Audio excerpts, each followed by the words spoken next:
So the question goes like this. I have a long history with this man dating on and off. That sounds like a lot of people. It's very common. You'd be surprised how many people have on and off relationships and how normal not for the person sending this, but how normal dysfunction is in daily life and relationships. To have a stable relationship is to not be normal sometimes. It's kind of sad. We stopped talking for a year, and last July started again, and it's very different this time around, but not in a good way. Okay, all right. So, although I speak to him from time to time, he's the one who always reaches out to me. Any thought of him being with him again is a no for me. He gives me nothing. We also haven't seen each other since 2021. Good. That's what I'm talking about. He recently texted me this, I'm putting the entire thread so you can see it. Him might be coming to Cali. Okay. This is what he says. I might be coming to Cali in May. She says, for vacation. He says, to see Cristina. She says, LOL. He says, please prepare your poom poom. It's gonna hurt, but it's worth it. Okay. This is an ex coming back to her out the blue. All right. And they haven't talked since 2021, and he's coming in like fucking gun ho. Like, that's pretty ballsy. We hardly speak. I haven't seen you for years. You have me blocked on shit from your main phone. We aren't friends on social media, and you think I'm gonna randomly give you the poom poom? The holy poom poom? Laughing emoji, laughing emoji, laughing emoji with crying. He says, respectfully, you need a dumb 21-year-old laughing my ass out. Is he 21 or what? Okay. She says, respectfully, you need a 21-year-old to the guy. He says, shut the fuck up and bend over for daddy. Okay, this guy's going nuts, man. I don't want to get demonetized by saying that word. Him, actually, never mind. I don't care about the poom poom. She says, I just don't have it in me to waste my time anymore. That's why I'm saying you need someone young who's fine with that. Him, you can keep your poom poom. Probably all ratchet and cobwebs. Jesus Christ. I'm sorry you had to go through that, my love. I don't think this is your fault. I just think, I never replied to his last text. Good. Alex, I'm not asking you for advice to get him back, so don't even try. Okay, all right. I don't want him. I want to know what's the point.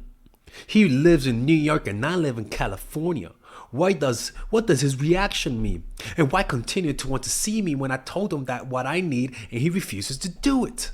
Why not just leave me be? I want us to be cool. I don't see him romantically anymore at all because of his behavior. We're both 38 years old. Okay, sister, let me tell you something, man. Why did he come back? Well, let's ask why men come back, right? 1, they come back to get poom poom. 3, they want love in the relationship. 4, they come back to get revenge. And sometimes they want to get the poom poom and get revenge at the same time. Very rarely do they want a relationship and get revenge. Sometimes.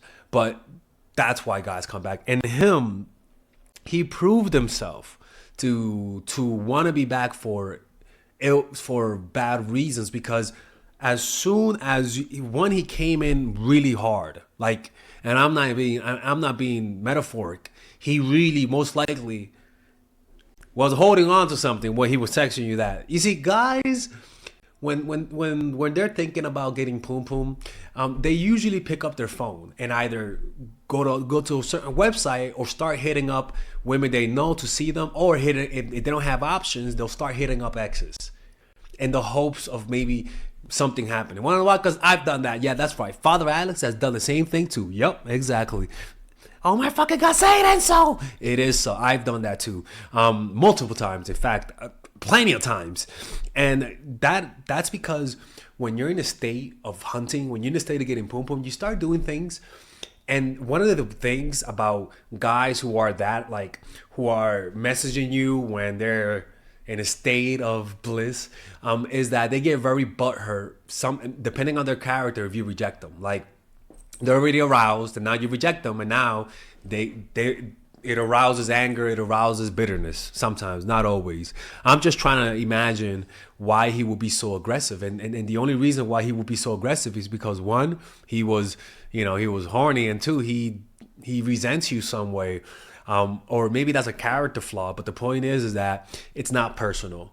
And I believe that most likely you didn't take this personal. Good for you if that's the case, but it's not personal. He's dealing with his own demons, and he's projecting it on women.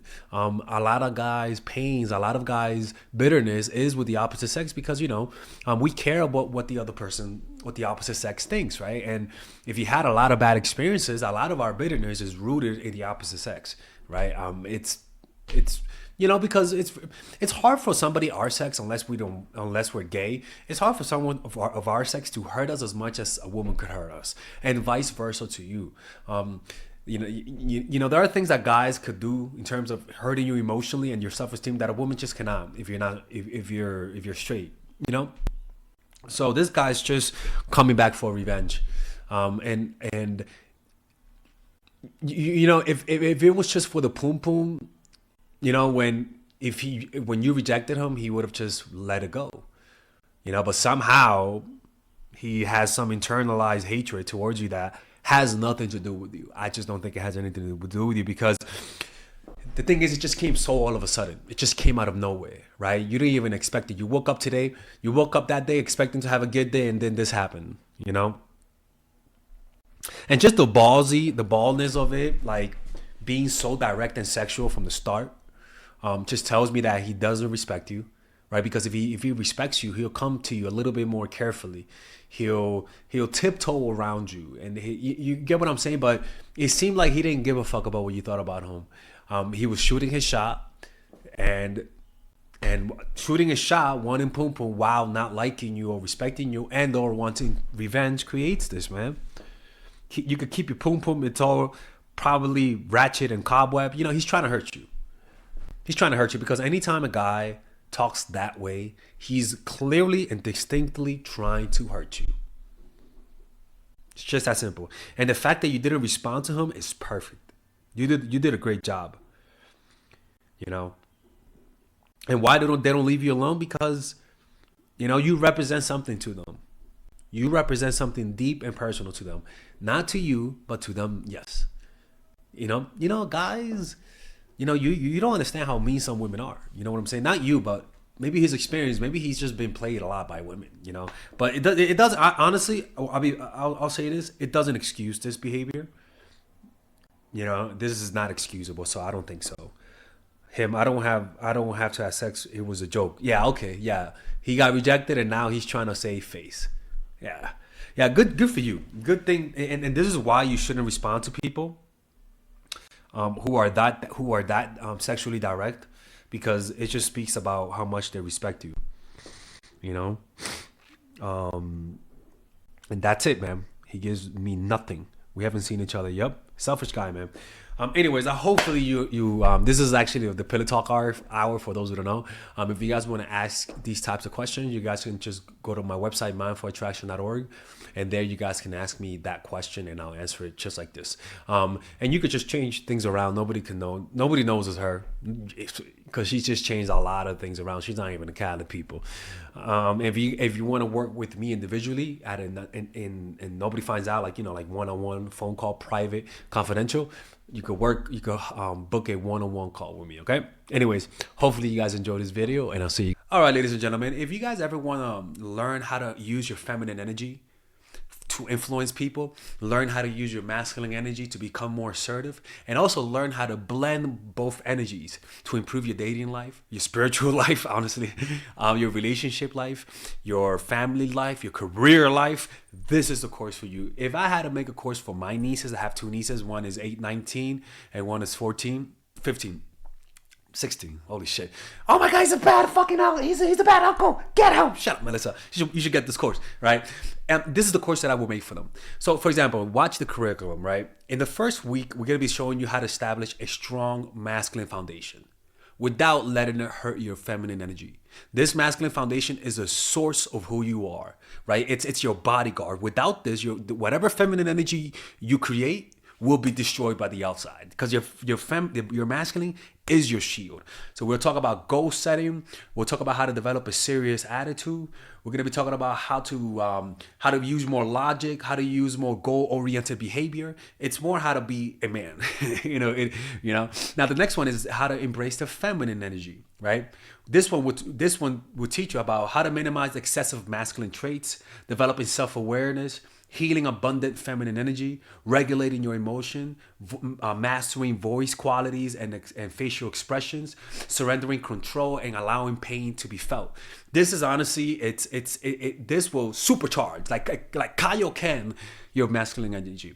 After that, we have femininity in the workplace, and how to be feminine in the workplace without letting people take advantage of you, and the nuances of how women of power should behave versus women who are subordinates in the workplace, and even the dress code. This is based on psychology, people. It's kind of insane. I'm actually excited about this one. The next week, we talk about navigating the labyrinth of male and female friendship, and this a lot of women find confusing, so we talk about that. And how to identify envious friends, how to identify the good friends, how to keep male friends, and how to keep female friends. Week 5, we talk about how to release the burden of the past and stop and destroy mental projections. This is actually really powerful. And then week 6, we talk about how to increase your observational power so that you can read people better. And we have a bunch of bonuses. The course starts at $99, and you guys can pre-order the course today at $69 before it goes out. If you're watching this, most likely I'm in the meditation retreat, so most likely I will be praying for all of you guys. And just click on the description down below of the video. Right there, you'll see it, and you can pre-order that course. It's gonna be out by the end of next month or the beginning of February of March. One of the two, people, because I have a 10-day retreat to do, and I want to finish the course after the retreat, because I think the ideas are gonna be so much better. All right, man. I'll see you guys later. Pre-order, man. Oh, I'm closing the channel.